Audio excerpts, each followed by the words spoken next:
Alors, depuis 2 mois, peut-être une semaine maintenant, il n'y a pas de gouvernement. Le Togo s'est arrêté. Il n'y a pas de gouvernement. On ne sait pas ce qui se passe. Personne ne dit rien.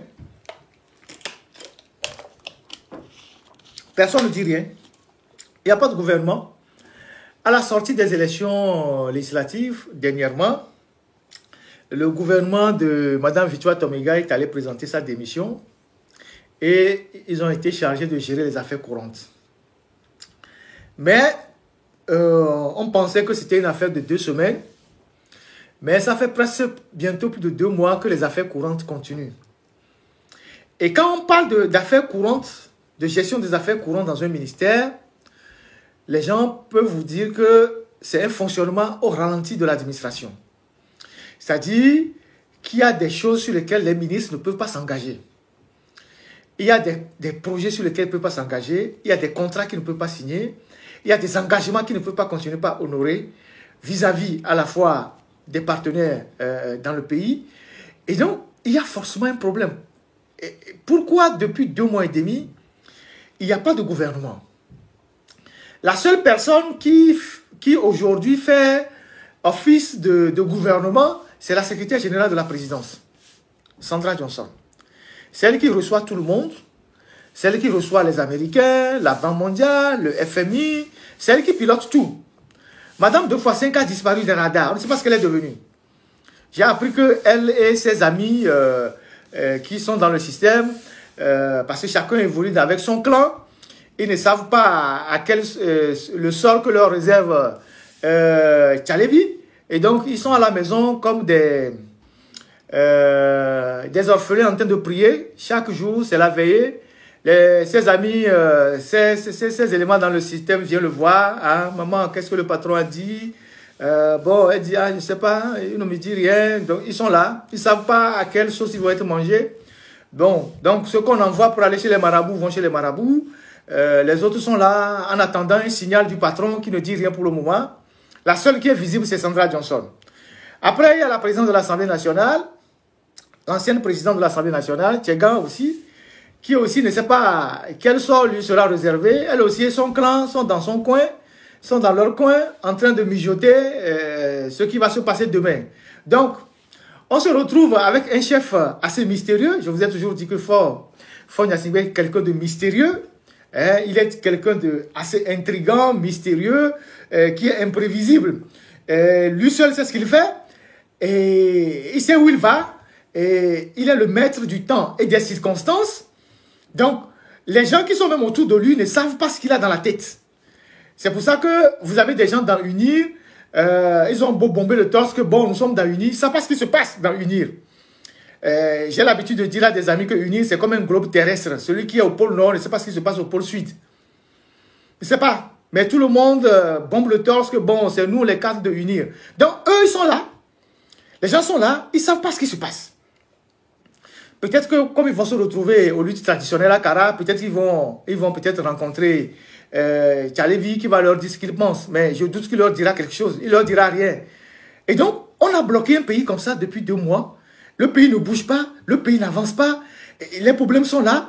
La seule personne qu'on voit sur les écrans qui fait office de... mon frère François Sogbavi l'a écrit comme vice-président, c'est Sandra Johnson.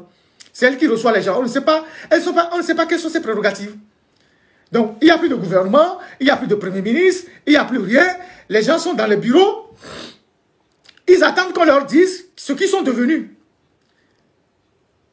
Donc, il n'y a pas de gouvernement. Donc, on est là. Mais c'est un pays qui a d'énormes défis à relever. Même les pays qui sont avancés ne passent pas une semaine sans gouvernement. Actuellement, en France, il y a un débat terrible sur la prochaine coalition pour former un gouvernement. On demande aux gens de s'entendre vite pour former un gouvernement. Au Togo, non, on est tranquille. On est tranquille. Personne ne veut approcher le chef pour lui demander « Ah, qu'est-ce qu'on fait ?» Et le chef est là. Et le pays, on le gouverne selon les humeurs. C'est lui qui décide, c'est lui seul qui décide. C'est le jour qui va se réveiller et il sera bien réveillé, qu'il va dire, bon, maintenant je nomme un premier ministre, ou bien je fais ci, je fais ça. Le pays est à l'arrêt, totalement. les gens qui ont une dette intérieure, ils ne savent pas comment faire pour avoir l'argent. Les factures sont bloquées au Trésor, au ministère des Finances. Les gens sont là, tout le monde est là. On attend que le grand roi se lève un matin et dise, bon, aujourd'hui je me suis bien réveillé, c'est vrai, ça va, maintenant je décide de nommer un gouvernement. On nous a démontré que entre la nouvelle constitution et entre l'ancienne constitution et la nouvelle constitution, il y aura une période de transition. Et que pendant cette période de transition, on va faire un gouvernement de transition pour 8 mois. Puisque le mandat que Faure Gnassingbé a pris avec l'ancienne constitution n'est pas encore terminé. Elle se termine l'année prochaine. Donc, c'est ce que les juristes, ou en tout cas ceux qui se disent spécialistes, nous ont dit. Et donc, on attend ce fameux gouvernement depuis, ne serait-ce que pour avoir un visage des ministres, il n'y a rien. Donc, les gens sont dans l'administration, les gens sont là, et ça favorise tous les détournements, les petites combines entre les gens, et puisque les gens ne sont pas sûrs qu'ils doivent être reconduits, partout ils peuvent piquer de l'argent sur les lignes budgétaires, ils le font. Et le pays est bloqué. Le pays est bloqué comme ça, on est là, le pays est bloqué. Et personne ne dit rien. Donc, la seule personne qui est visible, je le répète, c'est Sandra Johnson. Regardez un peu ce qui se passe dans le pays. C'est elle seule. On ne sait pas ce qu'elle est. Elle est secrétaire générale du gouvernement, de la présidence, mais c'est elle qui gère tout aujourd'hui. Tomega a disparu, Tchega a disparu, tous. Les gens sont dans leur maison, ils font le deuil. Chaque matin, ils ont leur panjoj, comme on le dit dans le langage vulgaire, leurs sbires qui sont dans le système. Parce que les gens savent que, comme les gens fonctionnent en clan, les gens savent que quand on saute la tête, on saute leur patron, tout leur réseau va être démantelé. Donc, ils n'auront plus les accès faciles. Donc, aujourd'hui, c'est le branle-bas de combat de ces réseaux-là. Les gens se lèvent le matin, ils vont chez leur patron. Chacun dans son clan, quoi. Chacun va chez son patron et dit, ah, au Seigneuria, Olo, on est là, on attend. Ok, bon, on va dire, bon, et Dansou, va chez le marabout là au Bénin, va dire, mais bon, toi, va au Ghana, va voir ce qui se passe. Et les gens sont là. Les gens sont là. Et on attend que le maître du temps et des circonstances dise, bon voilà, maintenant j'ai pris la décision, on va former un nouveau gouvernement. Mais c'est nous qui avons des défis, c'est nous qui sommes en retard. C'est le Togo où tout est à refaire. Et on se plaint de n'avoir pas de gouvernement.